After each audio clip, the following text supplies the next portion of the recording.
안녕하세요. 스포츠타임 노윤주입니다. 이번 시간 역시 2018 KBO 리그 각 구단들에 대한 올 시즌 성적과 내년 시즌 전망에 대해서 살펴볼 텐데요. 이재국, 김민경 기자와 함께하겠습니다. 안녕하세요. 안녕하세요. 이번 시간에 이야기해볼 팀은 두산 베어스입니다. 두산은 이번 시즌 144경기에서 93승 51패를 기록했는데요. KBO 리그 한 시즌 최다승 타이 기록을 작성하면서 페넌트 레이스 1위를 차지했죠. 이와 함께 4년 연속 한국 시리즈에 진출했는데요. 하지만 작년에 이어 올해 역시 준우승의 아쉬움을 상쇄했습니다. 올 시즌 두산을 살펴보면 최강 혹은 무적이라는 단어가 떠오르는데요. 한 시즌 동안 93승이라는 대단한 기록을 세웠습니다. 두산을 잡을 팀도 없었고 잡고자 하는 팀도 없었습니다. 그 정도로 압도적인 1위를 했는데 93승은 2016년에 자신들이 기록했던 그 최다승 타이 기록이니까 두산으로서는 정말 역사에 남을 페넌트 레이스를 만들었거든요. 팀 타율에서 3할 9리 역대 1위를 기록을 하고 또 191홈런을 때리면서 잠실구장을 홈구장으로 사용하는 팀으로서는 최다 홈런 기록까지 세웠으니까 올 시즌에 정말 좋은 기록들이 많이 탄생한 한 해였습니다. 그렇다면 올 시즌 두산 베어스에는 어떠한 이슈들이 있었는지 키워드로 살펴보겠습니다. 기자님께서 짚어주시죠. 올 시즌 두산 키워드는 세 가지로 정리할 수 있는데요. 첫 번째 어우두 무산, 두 번째 투수 화수분, 세 번째 FA 로이드 양의지를 꼽을 수 있습니다. 네, 첫 번째 키워드는 어우두 무산입니다. 두산이 정규 시즌 1위를 차지하면서부터 많은 전문가들이 어차피 우승은 두산이라는 평가를 내놓았는데요. 결과는 예상 밖이었습니다. 네, 그렇습니다. SK가 플레이오프에 5차전까지 치르고 올라온 상황이었고 두산은 정규 시즌에서 압도적인 전력을 보였기 때문에 두산이 좀 쉽게 우승을 하지 않나 이런 평가가 나왔거든요. 근데 역시 그 두산이 두산답지 못한 플레이들이 많이 나왔는데 거기서 오랜 기간에 좀 휴식을 취한 부분에서 실전 감각이 결국은 발목을 잡았고 1차전을 내주면서 전체적인 흐름을 내줬습니다. 그리고 이제 2007년, 2008년 한국 시리즈 때 SK와 상대를 했을 때 두산이 지지 않았습니까? 그런 얘기들이 계속 나오면서 첫 게임을 지면서 SK 트라우마가 어느 정도 좀 작용을 했다. 이런 평가들도 나왔습니다. 네, 말씀하신 것처럼 선수들이 긴장을 해서였을까요? 한국 시리즈에서 두산답지 못한 플레이를 펼쳤습니다. 네, 두산다운 야구라고 하면 실책 없는 깔끔한 수비 플레이를 이야기할 수 있는데요. 리그 최소 실책 1위였던 두산이 한국 시리즈에서는 실책 7개를 기록했는데요. SK가 기록한 4개보다 3개가 더 많았고요. 베테랑 내야수 오재원 선수도 평범한 땅볼을 놓치는 실수를 저질렀고요. 리그 최고의 3루수로 꼽히는 허경민 선수도 2차전에서 좀 실점으로 연결되는 실책을 저질러서 얼마나 선수들이 큰 부담을 느끼고 있는지 알 수 있는 대목이었습니다.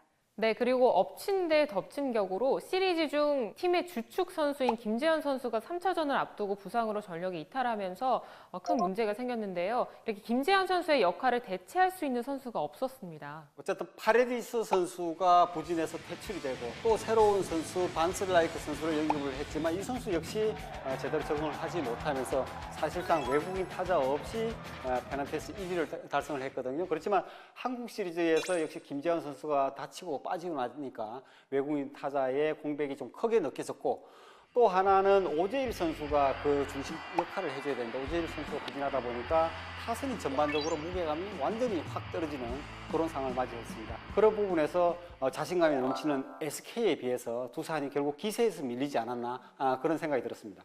이어서 두 번째 키워드는 화수분 마운드입니다. 이번에 두산이 10승 투수를 5명이나 배출해냈죠? 네, 그렇습니다. 브레코프 선수가 기대 이상의 18승을 거두면서 다선 1위를 차지했고 그리고 또 린드블럼 선수와 이용찬 선수가 15승씩을 거뒀습니다. 세 선수가 48승을 책임지는 압도적인 피칭을 했는데 유희관 선수와 이영하 선수가 두 자릿수 승리를 채웠거든요. 그렇지만 이 두 선수는 평균 자책점 쪽에서는 약간 좀 미치지 못했기 때문에 그 부분이 좀 아쉽긴 하지만 어쨌든 타선과 수비의 도움으로 10승 투수를 5명 배출하는 그런 한 시즌을 만들었습니다.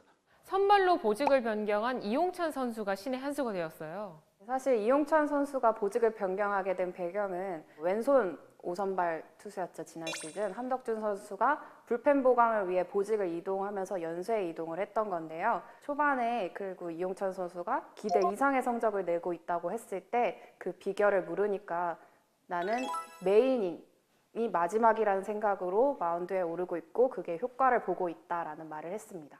이렇게 두산이 화수분 마운드로 구축할 수 있었던 배경이 아무래도 영건들의 활약이 아니었을까 싶은데요. 두산은 올 시즌 한박 우승을 터뜨렸죠. 함덕주, 박치국 이 두 선수가 불펜의 핵으로 등장을 했고 또 이영화 선수는 선발 로테이션을 책임지면서 두 자리 승수까지 채웠습니다. 그리고 또 곽빈이라든지 박신지 이 신인급 투수들도 가능성을 보여줬기 때문에 앞으로 두산 마운드의 미래는 더욱더 밝다 이렇게 평가를 할 수 있겠습니다. 이영하 선수는 조금 아픈 손가락 같은데요. 불펜도 갔다가 선발도 갔다가 정말 팀이 필요한 보직은 어디든 기용이 됐거든요. 6차전 때였죠. 이용찬 선수가 1이닝 만에 재군안주로 물러날 때 이영하 선수가 올라와서 정말 자신이 할 수 있는 최고의 투구를 하고 내려가면서 올 시즌에 좀 아쉬움을 달래지 않았나 그런 생각이 듭니다. 세 번째 키워드는 FA 로이드 양의지입니다. 이번 시즌 두산에서 가장 큰 역할을 한 선수가 있는데요. 바로 양의지 선수입니다. 양의지 선수의 장점은 그 투수와 그 경기 전에 불펜에서 호흡을 한번 맞춰보는데 그때 받아봤을 때 가장 좋은 공을 경기 때 활용하는 능력이 그렇게 뛰어나다고 해요. 그래서 그날 그 투수의 컨디션에 맞게 정말 최고의 투구를 할 수 있게 도움을 주는 포수이기 때문에 두산 투수들은 경기가 끝나면 늘 양의지 선수 덕분이다. 양의지 선수 덕분에 이런 좋은 경기를 할 수 있었다. 이런 말을 늘 합니다. 양의지 선수는 포수로서 최고라고 평가를 받았지만 올해 공격력에서도 역대급 활약을 펼쳤습니다. 타율에서 3할 5푼 8리로 역대 포수 중에 최고 타율을 올렸고 또 출루율도 4할 2푼 7리로 2위를 차지했습니다. 그러니까 공수 양면에서 굉장히 압도적인 시즌을 보냈다 그렇게 얘기할 수 있겠습니다. 그러면 두산이 만약 양의지 선수를 놓치게 된다면 그 양의지 선수를 대체할 선수는 있나요? 네, 양의지 선수가 떠났다고 가정했을 때 1순위 포수는 박세혁 선수인데요. 박세혁 선수는 지난 시즌과 재작년 시즌 양의지 선수가 부상으로 이탈했을 때 안방을 잘 지켜줘서 높은 평가를 받았던 선수입니다. 그렇지만 공격과 수비 능력 모두 양의지 선수와 비교하기에는 아직은 조금 이른 감이 있고요.